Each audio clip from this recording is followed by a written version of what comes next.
Hello everyone, welcome to another episode of the Age Group Triathlon podcast, where this week I'm going to be tackling quite a topical subject matter at the moment in the UK, which is non-wetsuit swims.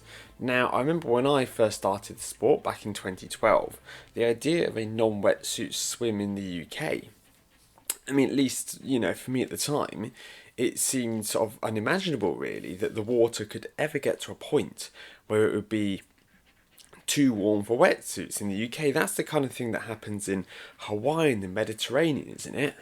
Well, without wanting to get too political, it's quite clear that the climate of the UK is changing. Again, I don't want to get into this too much, but these heat waves are becoming more regular, and as a result, that's heat really heating up the water.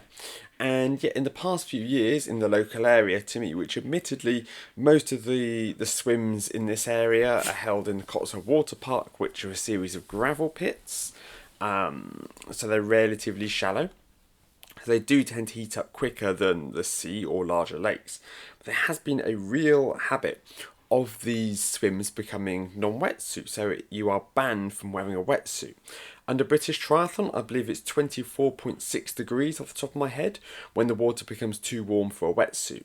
Now, honestly, if you're swimming in water that is 24 degrees, you probably don't really want to be swimming in a wetsuit. You will overheat, you will dehydrate without really realising it because you're in the water after all. And it can become quite dangerous, so wetsuits are banned on safety grounds. However, whilst this obviously is the sensible way to do things, it does create a little bit of a problem for us as triathletes, because many of us, when we start our triathlon training, will be told by a well-meaning coach, mentor, influencer, even just a fella swimmer in the pool. Oh, when you're a triathlete, you should do all of your swims with a pool boy, or all of your swims with buoyancy shorts to help replicate swimming in a wetsuit. Now, I can see where this advice comes from. Obviously, if you're wearing a wetsuit, it does change your stroke quite a bit. Your legs are lifted up easier in the air, just like you are using a pool boy or buoyancy shorts. The downside to this advice is it doesn't really teach you to swim very well. It doesn't help you develop your kick. A bit more with the buoyancy shorts than with the pool boy. But you don't become a well-rounded swimmer. You don't become the best version of yourself. You become a one-trick pony. You can spin your arms in the water and you can move forward that way. In the past, I have coached groups of swimmers. And in every swim squad, there's at least one or two people, nearly always men over 50, who refuse not to swim with a pool boy. They want to swim with a pool boy with every single set. And I always find that, sort of quite frustrating because, in the past I've been torn between, look, do I really help them develop to become the best swimmer possible, which I believe is my duty as a coach, or do I let the baby have its bottle, And I've always erred towards the side of, okay, let's really push them out of their comfort zone to get them away from sorry, that was my dog shaking. Get them away from using their pool boy, and to get them to actually learn to kick properly, to develop their stroke. Because a lot of the times, a pool boy or buoyancy shorts are used as a sticking plaster for a poor stroke.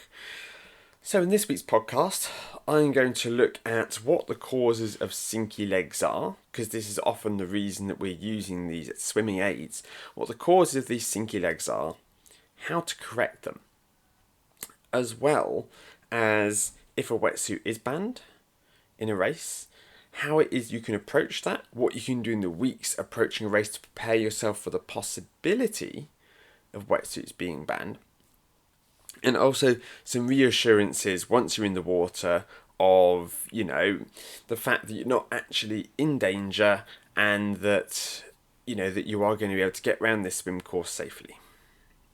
So let's kick off by looking at the kick mechanics. See what I did there? I didn't even realise it. So we're going to look at how you can improve your stroke to reduce your leg sinking. Now, this does come in part down to your kick, but it's also largely down to the front end of your stroke as well. But let's start with the legs. Now, the reason that a lot of people will have sinky legs will be that the way that they kick, it just isn't sort of a swimmer's kick, as I would call it. Now, in my years teaching children to swim, you would tell them to kick, and they would bend their knees like they're kicking a football. And this is, you can understand that, right? However, it is not the way that we move ourselves through the water, you won't be surprised to hear. If we want to move ourselves through the water, then we need to adopt this more sort of what I would call sort of a swimmer's kick, a freestyle kick.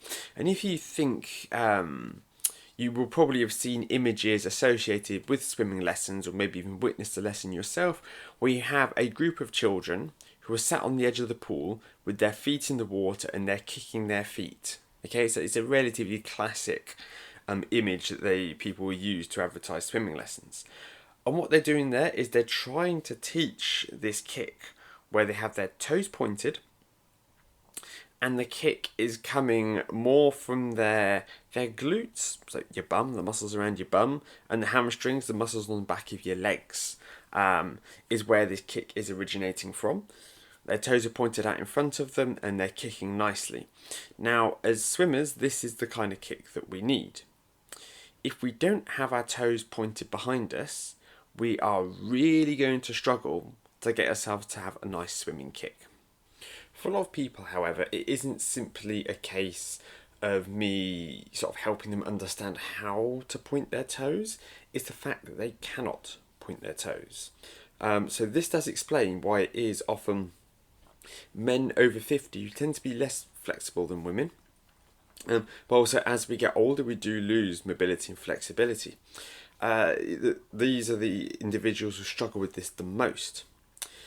Now, if we want to improve the ability to point our toes behind us, that is something that exercise professionals will call plantar flexion, and we require work on our ankle mobility, calf strength, all of that to help improve this, and which did give me the idea that I need to create some kind of resource to help swimmers develop this in their ankles. So when I get this finished, I'll stick it down in the show notes. Might be able to do it in the next couple of days actually, so keep tuned. If it's not there when you look, have a look back in future.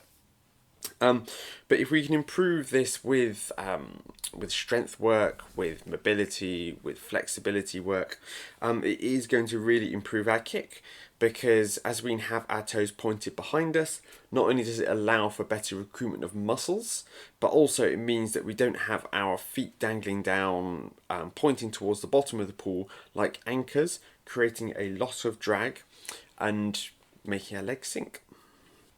The other main issue that people have with their kick is something called a scissor kick. And this is when we are kicking our legs, and instead of our ankles and our toes being very nice and close together, our legs will kick out crazy wide, one higher than the other. And if you go to a swimming pool and you watch people swim freestyle in just a regular sort of public swim session, not necessarily a swimming club, just a regular public lane swim, I reckon somewhere between 50 and 70% of freestyle swimmers will have this scissor kick. And it'll be really evident when you see it, because you'll go, what on earth are they doing? But there is a good chance that you're doing this too, because those who have a scissor kick don't realise they have a scissor kick. So how is that, well, I'm just kicking straight. How is it that my legs could end up sticking out at these crazy angles? Well, the reason for that is that your body is trying to stabilise itself. Now, when our body is knocked off of its balance in the water, then our body is going to go, whoa, if we want to avoid rolling over in the water, we need to kick our legs out wide to give us a nice big stable platform at the back end of our stroke. Now, the point at which we are most likely to become off balance in the water is either as our hands enter the water.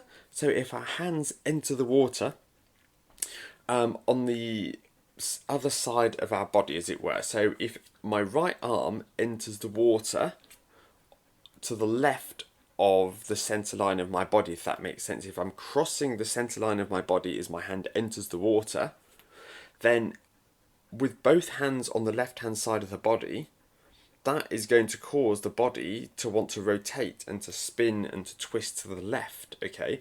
And if it weren't for our legs kicking out nice and wide, we would roll over in the water. So our body goes and it goes, right, okay, if we want to stay upright, we need to kick our legs out wide, which is what it does. So to avoid this, you want to make sure that as your hand enters the water, it enters the water ideally in line with the shoulder of that same hand. So your right hand enters the shoulder in line with your shoulder, and your left hand enters the water in line with your left shoulder. I think I just butchered that explanation a little bit there. But hopefully you understand that you want it to enter the water in a nice inline fashion. Then, as you start to initiate the pull, as you start to really start pushing the water behind you, you want to make sure that as you do so, you pull back in a really straight line with your hand staying to that side of your body, not sweeping under the center line of your body. And again, if you look at a lot of people in a public lane swim, swimming freestyle, I would wager, I'll put good money on the fact that there would be at least 2 or 3 of them who are going to have this hand sweeping underneath the center line of their body quite dramatically. Now, for some people, they may just not realise that they're doing this. If somebody is tired, it can feel like the line of least resistance. Rather than keeping your arm out nice and wide, recruiting all those large muscle groups, our lats and our triceps, as we start to get tired, it may be that as those muscles give up, that your arm does start to migrate more to the centre to give those muscles a break. However, another reason for this is that some people, when they're taught to swim, are taught what I call an S-bend in the water, which is that after the hand enters the water, that they move it slightly towards the centre line of their body and then slightly out back to the side again before the hand exits the water. Now, I think it was definitely a back in the sort of the 80s and 90s, and some people still hold it. The thought was that this was the better way to swim. Not if you are sprinting, when you're always going to want the highest stroke rate possible, but for longer distances, that this S-bend might be the most efficient way to go. Now, I can understand that being the most efficient way to swim something like the 200 or the 400 in the pool.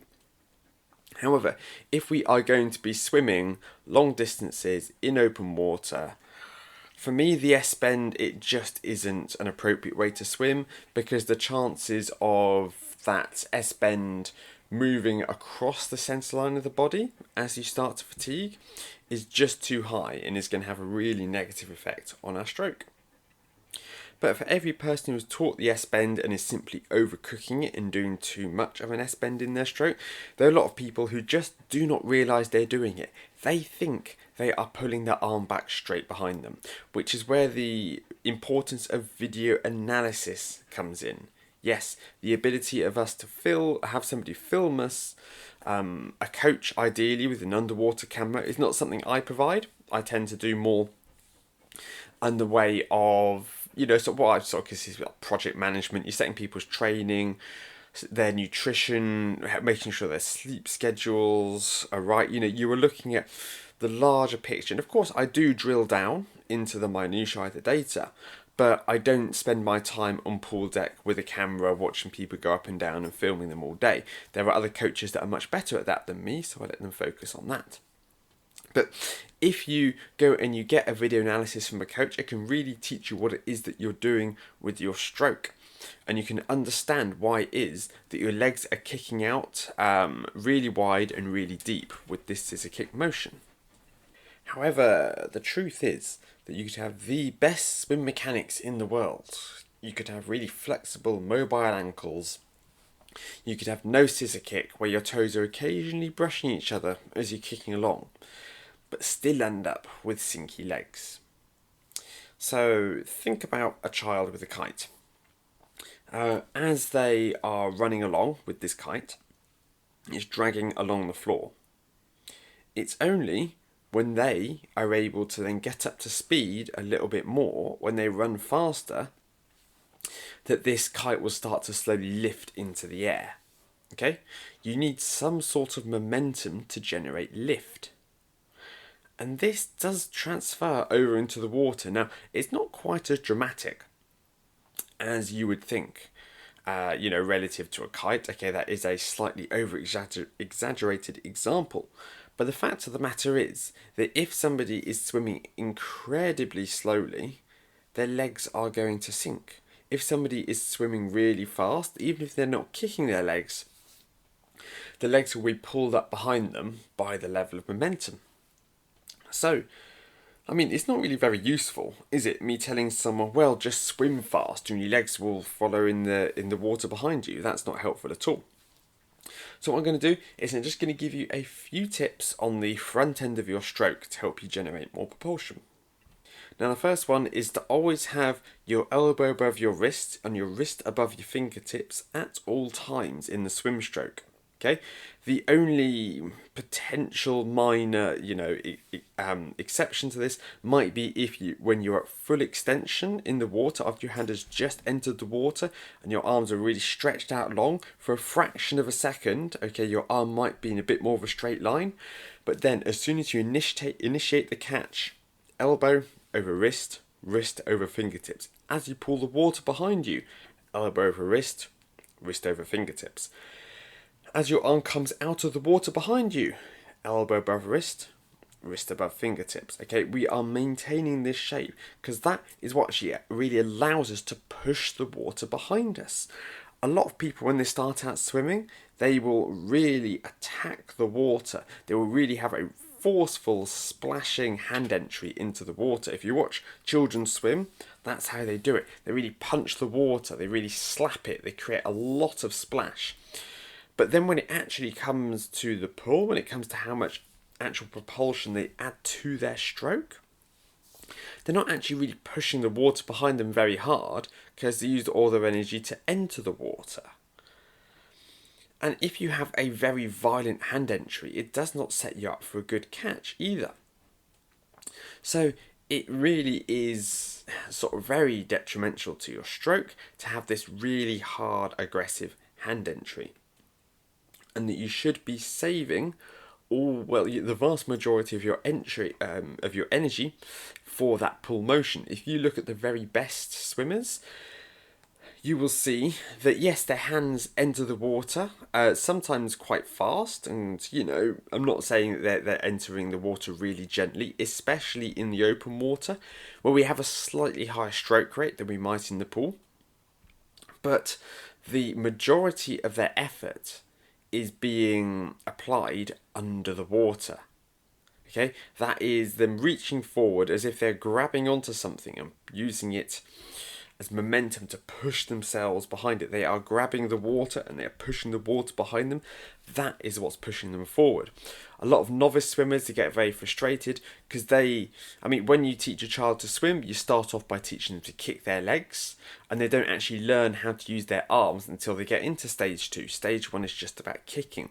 And if you have children who get pulled out of swimming lessons before they've actually really understood how to use their arms, then when they start triathlon, they will be kicking their legs like the absolute devil while spinning their arms with their hands entering the water really hard and wondering why they're exhausted at the end of each length. The fact is, they're not breathing and they're not really generating propulsion with their upper body. They're just sort of splashing their arms around really. So by having this good catch and this hand position, with the elbows above the wrist and the wrist above the fingertips, then we are going to be so much more efficient at pushing the water behind us that should in turn give our legs a little bit of lift in itself. Now, I want to address a piece of, I say questionable advice. It's not bad advice. It's just not the advice that I would choose to give, and I've seen it a lot of people get into trouble with it, which is when somebody struggles with their legs really sinking. The advice that they get from a swim coach is look down at the bottom of the pool and that will lift your legs up. And it's true. If you do look right down at the bottom of the pool, right at the sort of tiles of the swimming pool as you're swimming along, then that will lift your legs up because your body acts like a bit of a seesaw. The downside to this is that if you're looking bolt down at the bottom of the pool as you swim, or lake, or the sea as you're swimming along, when you then go to breathe, you have to lift your head at least and probably over 90 degrees to take a breath. And that's quite a large sort of, I don't want to say aggressive movement, but it is definitely it is quite a long way to twist your head. And to do it with any kind of accuracy is difficult.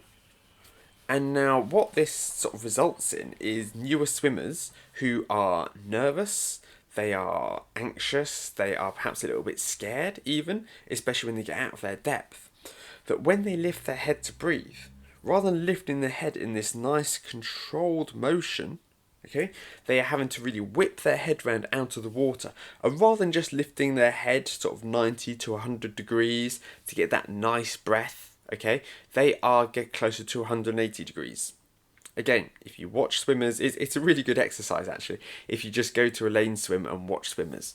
If you watch people swimming along, you'll see that a number of them will be looking almost up at the ceiling as they breathe. And what we want realistically is for our head just to come out of the water enough for us to be able to breathe. Now this is very difficult to do. This is the kind of thing that will take months or years of practice to master, the ideal breath. However, if we are looking straight down at the bottom of the pool, we are making life a little bit hard for ourselves.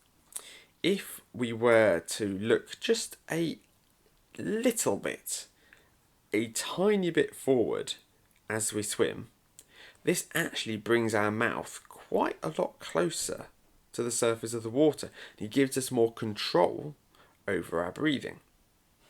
This episode is actually turning into a bit of a swim masterclass, isn't it? Oh well, it's fine. I'm sure that you're not going to be complaining. So as you are, if you look a little bit forwards, as you then twist your head, if you practice, if you look straight down, imagine you're looking straight down the bottom of the pool and lift your head all the way 90 degrees up to the side, as opposed to if you just have your head 5 or 10 degrees looking ahead just a little bit, your mouth is notably closer to the surface of the water, which makes breathing a lot more controlled. Add into this a good body rotation, which I'm not going to go into in this episode. Add into this a nice, gentle, controlled body rotation. And this means that rather than you having to rotate your head and really whip it round 90 degrees to get to the surface of the water, you only really have to finish off the breath motion with a slight turn of your head. Because between the body rotation and that head position looking a little bit more forwards, you've set yourself up for success. Another benefit of having your head looking ever so slightly, and again, it's the kind of thing that most people don't want them even to have to think about.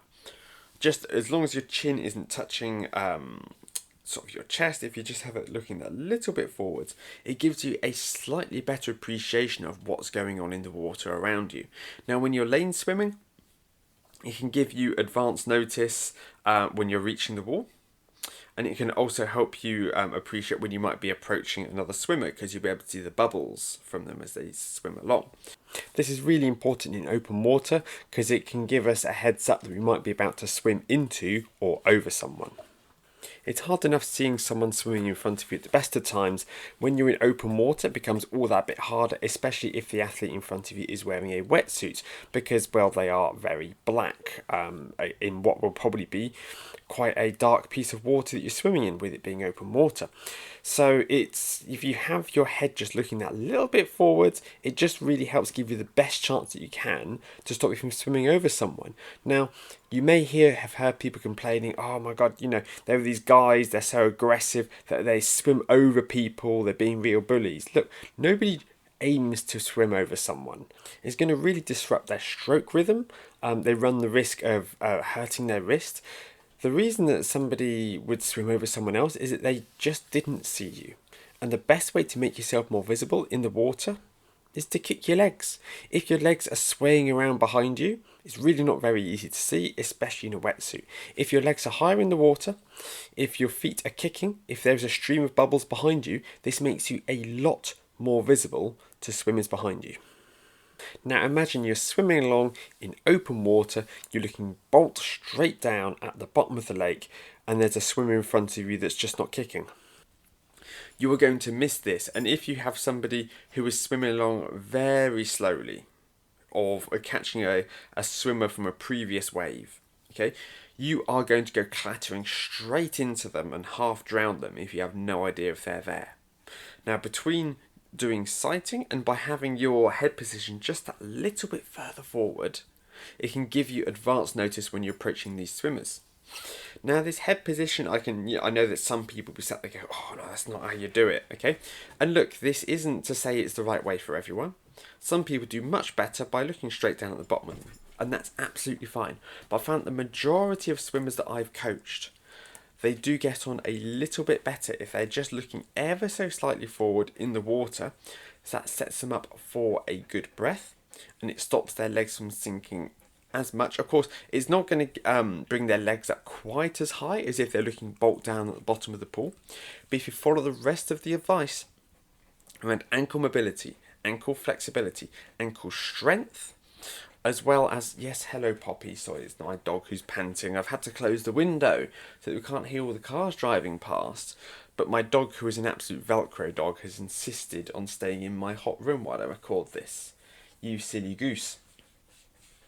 So if you're following all of the other points around swim breathing and your kick mechanics and everything like that, then the actual difference that having your head position slightly further forward makes will be very much negligible, because your feet should be breaking the surface of the water anyway.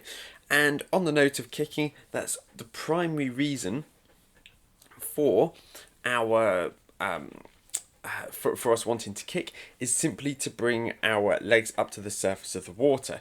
If your heels are occasionally breaking the surface of the water, and if they are providing a nice rhythm as you swim, that's all they're designed to do. That's all they need to do, okay? They should not be looking to provide propulsion. Most of what they're doing, yes, I know I'm not talking to you, I'm talking to the podcast listeners. Give me some space, please. So she's a greyhound. And as long as you're following this, then the difference should really be negligible between looking straight down at the bottom of the pool and looking slightly in front of you. Right, now that Poppy has decided that she's going to go and have a little bit of a sleep at the foot of the bed, and I record the podcast in my bedroom because it's got the most soft furnishings, then we can get on with the rest of the episode. So these points that I've covered are the mechanics of good swimming.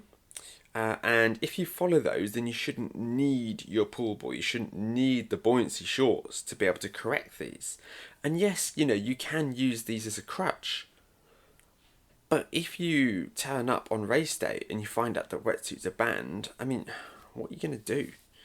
When I was marshalling at a race yesterday, the Cotswold Classic 2025, the message went out on the Facebook page the day before that the water temperature was up to 25 degrees the day before the race, and it's 24.6 is the cutoff. They said, look, today we very much expect it to be a non-wetsuit swim. Now, when I volunteered on the transition team, which meant a 3:30 a.m. alarm call, which was very pleasant. And I turned up there, and my main role was helping sort of check people in who were coming from registration into the transition zone, which made me realise, actually, as far as voluntary roles go, it's quite rewarding doing that, as opposed to just sort of being at a junction going turn right, watch the pothole, or the like.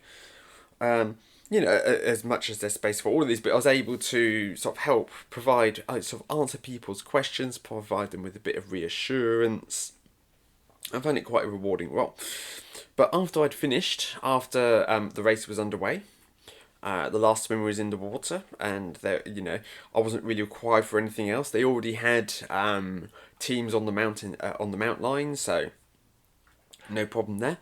I went and I watched, watched the swimmers come out of the water. Get some photos, get some videos for the old social media.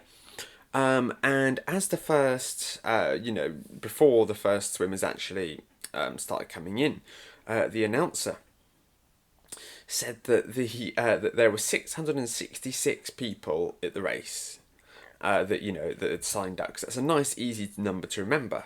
And I thought, well, I mean, yes, it's also the number of the beast if Iron Maiden taught us anything, but it's a nice, easy one to remember.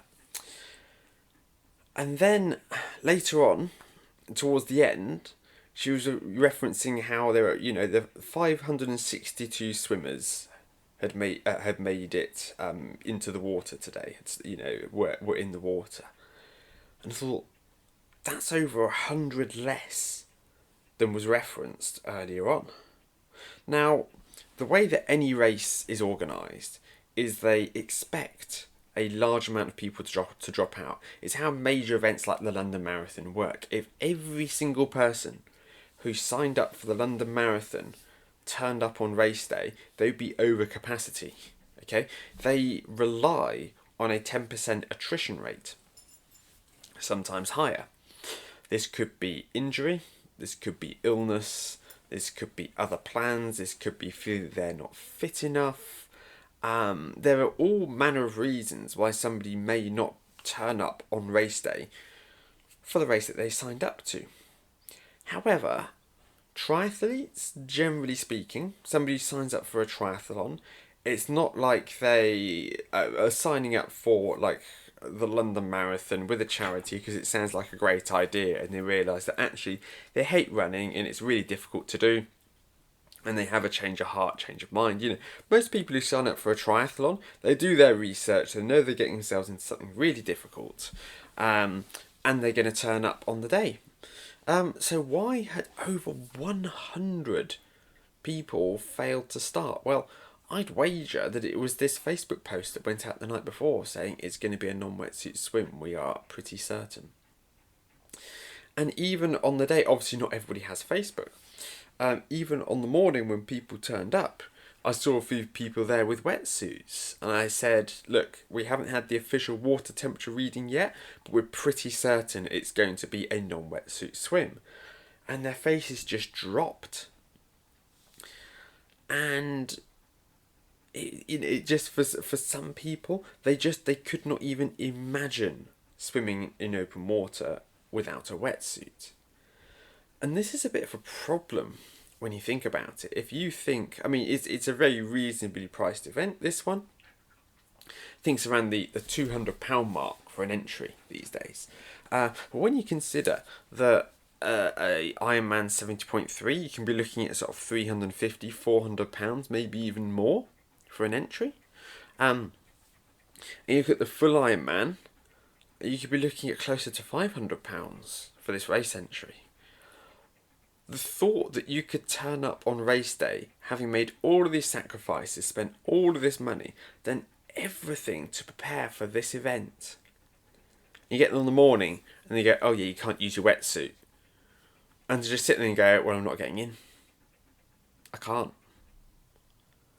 That is, I don't want to say it's a waste, because you have become a fitter, better version of yourself. But how sort of crushingly disappointing. And then when everybody who you told you're training for this event, oh, how'd it go? Oh yeah, they banned the wetsuit, so I couldn't do it. I mean, a lot of people will go, well, I think you're mad for even thinking about getting in the water with a wetsuit. People wouldn't sort of blame you, but it's a lot of people to have to explain this story too. So, whereas this was something we didn't really need to think or worry about in years gone by, it's starting to become the case that actually no, certain events, we do need to start considering the fact that our big race, it could be non-wetsuit. And the best thing that you can do to prepare yourself for this eventuality is to do some non-wetsuit swims. I should clarify, actually, that the chance of a race in the UK being non-wetsuit, I mean, at the very earliest, it would be late June if we had a really hot spring and a very hot June, it's not impossible that some lakes could get themselves up to that sort of that 25-degree mark by the end of June. July and August are the months where, again, it could be a risk. Moving into September, honestly, it is quite unlikely that it would be non-wetsuit. It's not impossible. However, by the time that we get towards the end of August, things often are starting to cool off a bit. And if it is a lake, the water temperature does tend to fluctuate quite a bit. As the nights get longer, as we have less hours of sunlight warming up the water, as well as the general air temperature being lower, I would be pretty surprised if there was a non-wetsuit swim in September, but it's not impossible. Also, in the sea, it is really quite unlikely that it would be non-wetsuit because the sea just takes that bit longer to warm up. Obviously, if you went to the Mediterranean, then that is quite likely. But if you're swimming in the Atlantic, definitely the North Sea, yeah, chances of being non-wetsuit are pretty minimal, I'll be honest. But you know what? You never know. You never know when it might be that you might find yourself at a race where wetsuits are banned. So when the water gets warm enough, and I'd say for most triathletes, we're looking at like the 22 degree plus mark, okay? Anything much lower than 22 degrees, and I'd say, look, you're probably just sort of exposing yourself to unnecessary cold there. And I'd much rather that somebody gets a good quality wetsuit swimming than gets in skins, which is the term for non-wetsuit. So he gets in skins and sort of breaststrokes around for 5 minutes and goes, sod this for a game of soldiers, and gets out. However, definitely as the water starts getting towards 23 degrees, we do need to start acclimatising ourselves to these temperatures. Now, most swimming pools are going to be heated somewhere around between sort of 26 and 28 degrees. So we're only really looking at a few degrees colder than a swimming pool. And I'm pretty sure that if you were doing a hard swim in the pool, you wouldn't want to be wearing a wetsuit for that, would you? You'd absolutely cook. So we do need to get a little bit of practice in skins. Now, my least favourite thing about skin swimming, and I do mean this, it is the bit that I hate about swimming without a wetsuit, is when you swim into a cold patch. It is horrible. When I'm swimming along, minding my own business, it's about sort of 24, 25 degrees, doing very well. And you get to a bit which must be closer to about 20. And again, I know it's not freezing cold, but you get to a deep patch, the water temperature drops, and it kind of, whoa. You know, I mean, the fact that I am, I have in the past been down to about 4% body fat probably tells you that, you know, I have a lot less insulation than some people. No matter the level of insulation, the sensation on your skin is going to be unpleasant. This is a little bit of, you know, a concern. However, it's one of those things that you just have to get on with, really, and there will be a nice warmer patch for you to come and warm yourself up in that will be coming along a bit later. It's all to do with the depth of the water, and even in lakes there is sort of some form of current as the water moves around under the water. I'm not the person to explain these things to you. However, the fact that you might get a little bit cold in certain patches isn't really the primary concern for most triathletes. The primary concern is, am I going to drown? Am I going to die? And I'm pretty sure, again, it's difficult to get a out and right answer to this because Google isn't going to come up with it, or any other sort of search engine for that matter. But from what I understand, from what I've heard and read in the past, there have never been any deaths in triathlon from somebody drowning because they got tired, ran out of energy, couldn't swim well enough. There have been plenty of fatalities, very sadly, in the swim.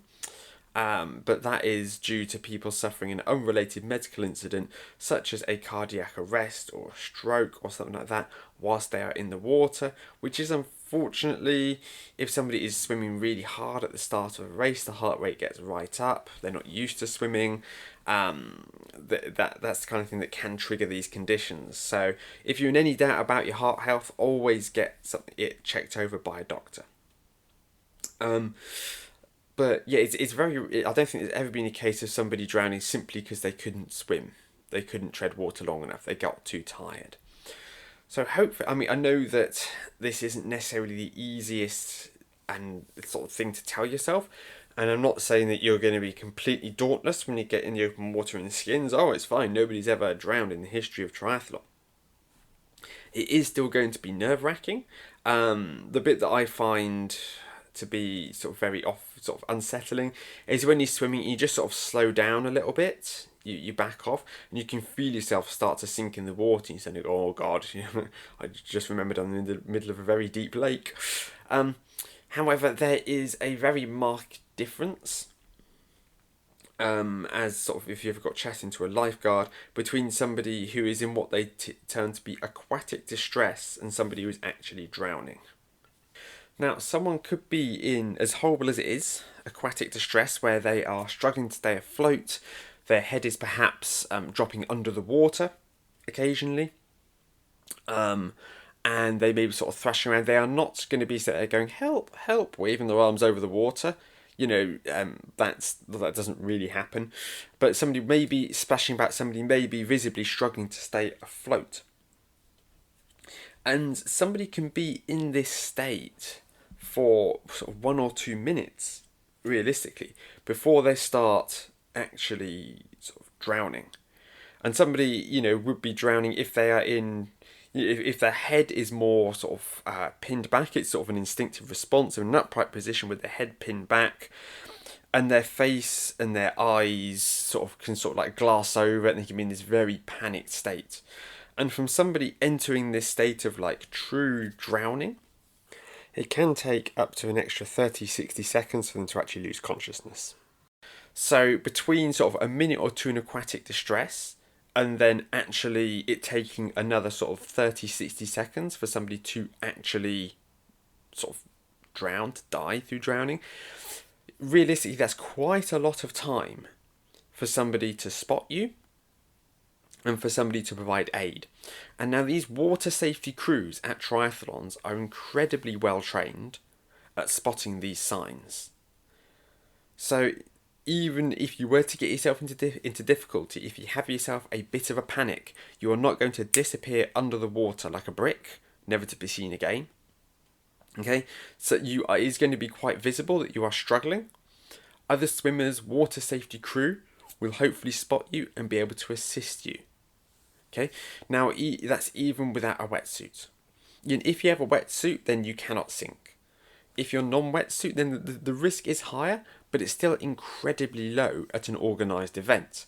If you would decide to go sea swimming on your own with nobody else around, yeah, that's dangerous. I'll be honest.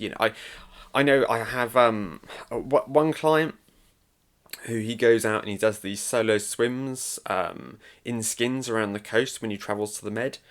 It doesn't I've expressed my concern, make sure that you have somebody who knows you there, all this, but he's not going to be told, and I'm not his mum. It does make me a bit nervous that he does it. However, he's a strong swimmer. But you never know, tides, rip currents, all of this can change the picture very quickly. Going off topic a little bit there. But the chance of you at an event or even at a organised venue of actually drowning are very low. Now, if you were to get yourself into aquatic distress or into the early signs of drowning, that's still very traumatising. It's going to hit your confidence like an absolute hammer. Okay, I wouldn't wish it on anyone. It is not pleasant. It is not nice. But the chances are that you are more likely to get yourself into this state of aquatic distress if you panic, and that panic can be caused by simply sort of overreacting to things that are around you. It could be that ideas have got into your head. It could be that you take a hit from another swimmer and that sort of throws your breathing and it makes it very difficult for you to breathe. I mean, it would be really horrible if I was swimming skins in a race, especially over a longer distance, sort of 1900 meters or the Ironman distance, and I get hit by somebody and I take in a lungful of water and I'm sat there coughing it up whilst trying to tread water, that is going to send me, because I'm a pretty sinky person, that is going to send me into a little bit of a panic. I'll be honest, I would be very uncomfortable in that situation, and I might wave my arm in the air that I'm looking for some assistance and somebody would be over there. But my instinct then would be, if when this kayak arrives to help me, to sort of hold on to the kayak, finish coughing up my lung, and just sort of calm my mind, calm my body, before I then get ready to go again. Now, I'm not the world's most experienced skin swimmer. In fact, I only really started it properly about 3 years ago. Again, I get cold quite quickly. I do sink quite easily due to my build, but it's something that I need to do if I want to be a triathlete who's going to turn up and do these races. I can't afford to turn up to a race that I've trained and prepared for really hard and, it's non-wetsuit, I can't do it. You really do have to, make sure that you are at the very least sort of able to give it a go. If I have to pull out, I have to pull out. But I really would like to at least be able to get into the water and give it my absolute best shot. So acknowledging that, most of this is in your head, let's look at a few different pointers, a few different things that can help reassure you. So first thing to remember is that you can't control the water temperature. It's going to be what it's going to be. There's no point stressing about it the night before. Whether it's cold, whether it's hot, it's not in your control. What you are in control of is how you react to that. Many lakes you will swim around the circumference of, and even if you are in the middle of a lake, chances are that you're never actually going to be more than sort of maximum 200 meters from the shore at any one time. So yes, you can find yourself in a lake and it can be quite scary, but you are never going to be more than sort of 3 or 4 minutes, even for the slowest swimmers, away from safety, regardless of the craft. Now, most events, they will have several kayakers, and there'll be a kayaker every kind of 50 to 100 meters that is there to help you. However, it's just really important that you remember that it's, you're not sat there in the middle of the open sea. Okay, you can, in fact, in a lot of lakes, shallower lakes, rivers and the like, you can actually stand up in them as well, if you can see the bottom. So try not to get yourself into this I'm lost at sea mentality. Okay, it's understandable that if you start to slow down, if you get tired, you might get a bit anxious, you might get a bit stressed, and that might affect how it is that you sort of how you feel in the water and your stroke and all of that. But just try to remember that you are still in a lake, unless of course you are in the sea, which is a possibility. But even if you are swimming at sea, they're going to have a number of safety craft, safety vessels out there that are going to be motorised, that are there to spot people. And if you do get yourself into real trouble in the open water, if you do sort of get yourself into a bit of a panic, the best thing you can normally do, rather than treading water, if you find that treading water is just making you panic more, is to float on your back. So lie back in the water, off of the racing line, please, if you don't mind, because those just going to make it worse if you get clobbered. But sort of pull off of the racing line, lie back, look up at the sky, and just try to regulate your breathing there. You might need to use some sculling action with your hands, or a bit of a kick with your legs to try and keep yourself upright. But this floating on the back is probably the best way to regulate your nervous system and just calm yourself down. Now, as I've already touched on, the best way to calm yourself is by holding onto a kayak. There are water safety crews on kayaks out on the water who will be looking after you. Something I will say is that when you do get to a kayak, please do your best to relax and not to grab onto it really violently, because there's always a risk that you're going to end up sticking the kayaker in the water. Which, let's be honest, isn't going to help any of you really. So when you get to the kayak, feel free to hold on to it. Now, the British triathlon rules and the Ironman rules Also, I believe all triathlon rules say that you can hold onto a kayak for support, but you're not allowed to use that kayak for forward motion. So, I mean, I'm not suggesting you perhaps bribe the kayaker to take you around the course, but you can hold on to it for as long as needs be to catch your breath. And this will allow you time to do one of two things. Now, if you have a little bit of a panic, if you have a freak out, and you call over aid from a kayaker. Now, the way to call for aid is to roll onto your back and to raise an arm directly up in the air. If you shout, something to get the attention of the kayakers, that should help as well. Give them a shout, and they should be over with you pretty quickly. Try not to capsize them when they come over. But you can then make a decision, because there will be a part of you that, if you are having a bit of a panic, will go, get me out of here. I just want to go home. I want to get on that boat, because there will be a motorised craft that will be on the water. But I ask you, please just do what you can to give yourself 30 seconds holding onto that kayak. Let the kayaker chat to you, because chances are you'll be waiting for at least 30 seconds for the boat to get to you anyway, unless you're very lucky and it's close by. Just give yourself that time. They might also be pulling somebody else out the water as well, of course, if it does take a bit longer.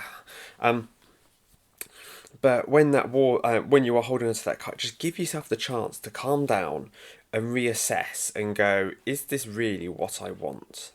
Do I want to get out of the water?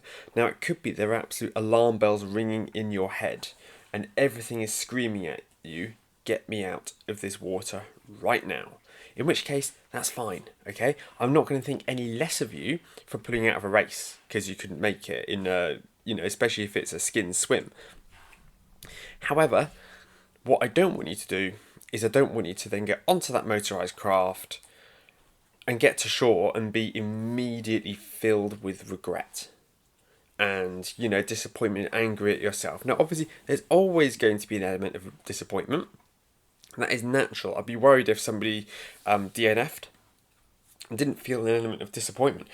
But I want you to be able to look back and go, would I make that same decision again? Do I remember just how hard that was, clearly?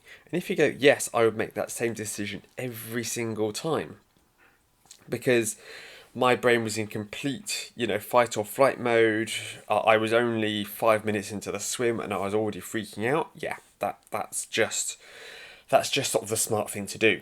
However, if you have made it 2/3 of the way round and you're not sure if you can make it or not and you're getting yourself into a bit of a panic, just give yourself time. You could probably afford to spend 10 minutes sat there holding onto that kayak, just sort of getting used to relaxing, having a chat with the kayaker, watching everybody go past and go, do I want to get onto that bike and do that run and finish this event that I spent all this time and energy and everything training for? There are people there to watch you. Of course, you don't want to let them down. Just give yourself the chance to do this. Again, not anyone else, are going to think less of you for looking after your safety and pulling out. I just want to make sure that you can make peace with the decision that you made when you go to bed that night. At the end of the day, you have to remind yourself that it's still just swimming. Even if you are in the sea, you're going to have a bit more additional buoyancy than you would have when you're swimming in the pool. It is just swimming. And the fact that you're in slightly colder water, again, by the time wetsuits are banned, it's not going to be that much colder than a pool. The fact you're in slightly colder water, and the fact that you can't touch the bottom, neither of those are things that, most swimmers would be, particularly sort of, it's not going to be new to many swimmers, is it? The idea of sort of being in a deep end. Of course, the fact is that even if you are in the deep end in a pool, you are going to be much closer to any lane ropes or the walls or anything else, but the principles are the same. And if you think that a skin swim is possible and you want to get used to help yourself prepare for this, have a go at spending time in the deep end of the pool, just treading water. Again, not in the fast lane in a busy session. But if you can find if there's sort of a general swimming area, if you can get there and you can practice treading water with that bicycle leg motion and those sculling hands, if you can practice that treading water motion and get up to about sort of 5 minutes treading water, floating on your back, just realising that, you're not actually going to sink. You have got the endurance, and it's not as difficult to keep yourself afloat if you are competent with such things as you might think. That is going to go a long way to helping you. So we've gone over quite a lot today, haven't we? I've touched on an awful lot of subjects, which I think, are all relevant to non-wetsuit swims. Again, this is something which, as the weather starts to cool next week in the UK, chances are the sort of the races that are kicking off in 6 days' time might not end up being wetsuit banned swims, but you never know. But even if this is the end of the non-wetsuit season for the UK for the year, even if there are no more races where wetsuits are banned, it could well come around next year, and the year after that, and the year after that. And so you need to have this in your toolkit if you want to be the best version of yourself that you can be. And that's something that's always sort of confused me a little bit. Like, I know everybody's in the sport for different reasons, everybody's got different motivations.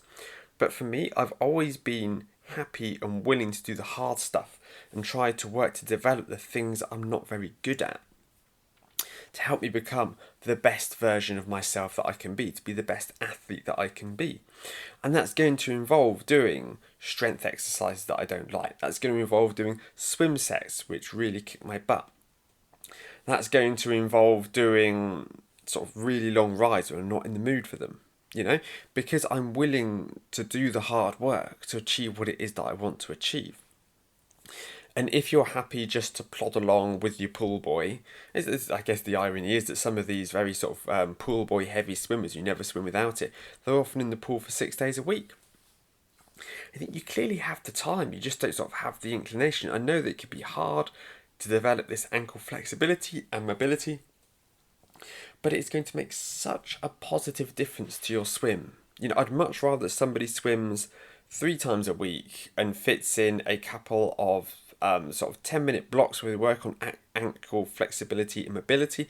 That will make them a much better swimmer than simply churning away in the pool day after day, week after week, month after month with a pool buoy between their legs. I'm not saying it's not going to do nothing. It will, of course, help develop their arm strength and their aerobic system. But if we want to become the best swimmer that we can be, then we need to check all of those boxes.